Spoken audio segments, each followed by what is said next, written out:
Merci.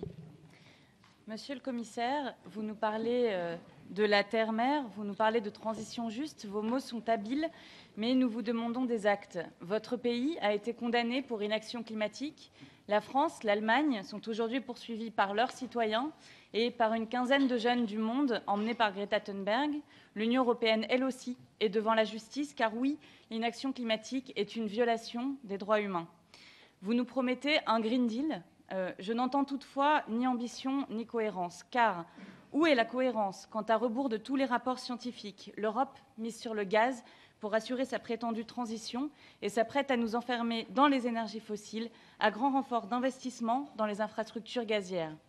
Où est la cohérence quand des produits issus de la déforestation, que vous avez notamment cités, sont commercialisés ici, en Europe, sur notre territoire et notre marché intérieur?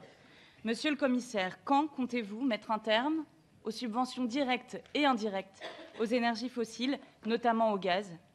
Vous engagez-vous à proposer une réglementation contraignante pour protéger les forêts du monde des violences environnementales commises par nos entreprises? Comme j'ai déjà dit, je crois qu'une des tâches les plus compliquées que j'ai, ça sera de créer cohérence dans nos politiques. Et je ne vous cache pas que ça sera énormément difficile. Et vous avez vous-même indiqué la complexité des sujets. Je n'ai pas l'illusion que je créerai une cohérence d'ici 100 jours. Mais d'identifier où sont les incohérences et puis après indiquer les législations, les pas, les autres choses qu'on doit faire pour éliminer ces incohérences, ça sera quand même une des tâches les plus compliquées, mais une des tâches les plus importantes de mon portefeuille. Quand vous dites le gaz naturel est un problème, oui, ce n'est pas une source d'énergie soutenable, mais ce gaz fera partie de la transition qu'on doit faire, en tout cas, vers l'énergie soutenable. Et vous parlez aussi de l'infrastructure. Moi, je sais qu'il y a des projets, vous avez mentionné mon pays, il y a des projets de pouvoir reconstruire très facilement cette infrastructure pour transporter l'hydrogène aussi. Donc aussi dans un futur que j'espère qui arrive très vite, on pourra utiliser de l'infrastructure qui a été créée pour le gaz naturel pour le transport d'une source d'énergie qui est absolument soutenable, qui est l'hydrogène. Donc ce n'est pas que de mauvaises nouvelles, mais vous avez raison, on doit essayer très vite de se libérer de la dépendance de l'énergie fossile. Je ne cache pas que ça sera très compliqué, mais si j'ai une tâche, c'est de créer la cohérence dans les politiques. Et si j'ai la possibilité de démontrer, de montrer où sont les incohérences, je suis convaincu que les citoyens soutiendront la Commission européenne d'enlever ces incohérences dans nos politiques. Mais qu'il y a des incohérences aujourd'hui, vous avez absolument raison.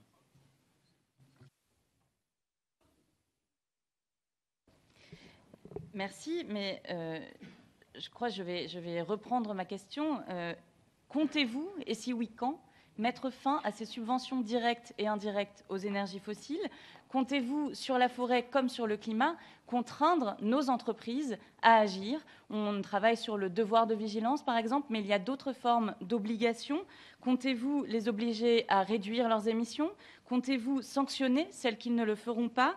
Et comptez-vous interdire, punir, de sorte aussi à mieux prévenir les crimes environnementaux et les écocides? Merci de répondre à mes questions.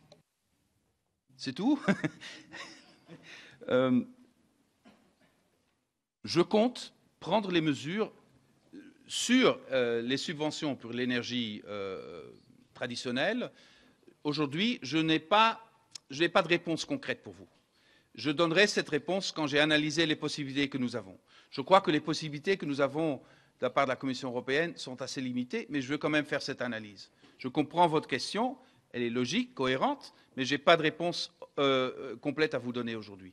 Sur les autres approches que vous demandez, certainement la Commission fera des propositions au Parlement européen pour prendre les mesures nécessaires pour protéger la biodiversité en Europe.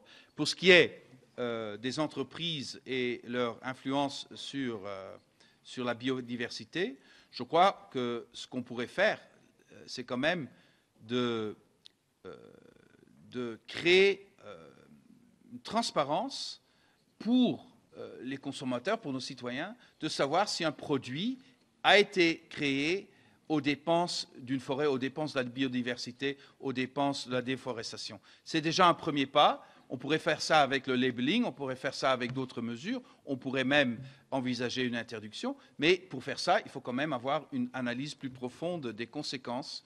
Et si j'ai pu proposer des mesures sur le plastique et sur les déchets dans les dernières 5 années, c'est parce que j'ai fait l'analyse d'abord des conséquences et j'ai pu présenter une proposition au Parlement européen qui était cohérente. Donc je ne veux pas me hâter trop vite à vous donner des propositions concrètes. Je veux faire cette analyse, mais je vous ai bien compris et la Commission est bien en mesure de prendre des pas dans la bonne direction après avoir fait une analyse qui nous montre les conséquences.